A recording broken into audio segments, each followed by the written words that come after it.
Au sommet européen du 20 et 21 octobre, certains États membres ont appelé à un alourdissement des sanctions imposées à la Russie pour son implication en Syrie en raison des récents et massifs bombardements à Alep. Les leaders européens n'ont cependant pas pu se mettre d'accord pour imposer des mesures plus restrictives, car certains États membres ont refusé de nouvelles sanctions. Soutenus par Matteo Renzi, le Premier ministre italien, ils ont réussi à supprimer une référence à de nouvelles sanctions liées au bombardement en Syrie. Io credo che non abbia senso inserire anche qui un riferimento alle sanzioni. Le Royaume-Uni, l'Allemagne et la France ont ensemble fait pression pour des sanctions supplémentaires de l'Union européenne, à la fois contre les investisseurs russes et contre les entreprises impliquées dans le conflit syrien.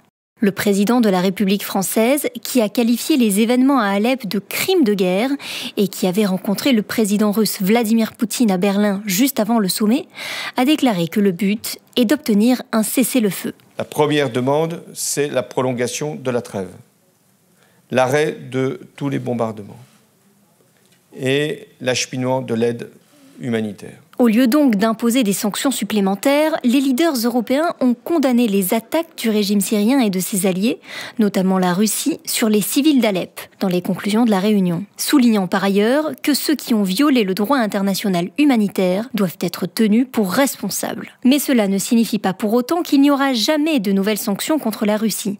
L'UE, par la voix du président du Conseil européen Donald Tusk, a conclu que des sanctions plus lourdes pourraient être possibles si les agressions continuent. It considers all available options and these atrocities continue.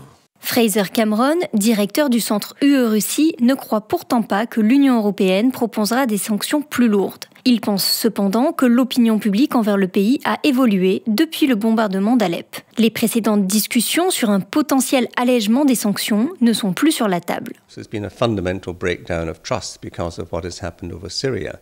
I mean, when you start bombing hospitals and aid convoys and you see children being pulled out of rubble, this obviously has a huge political impact. Le scénario le plus probable est donc que l'Union européenne ne bougera pas sur les sanctions contre la Russie.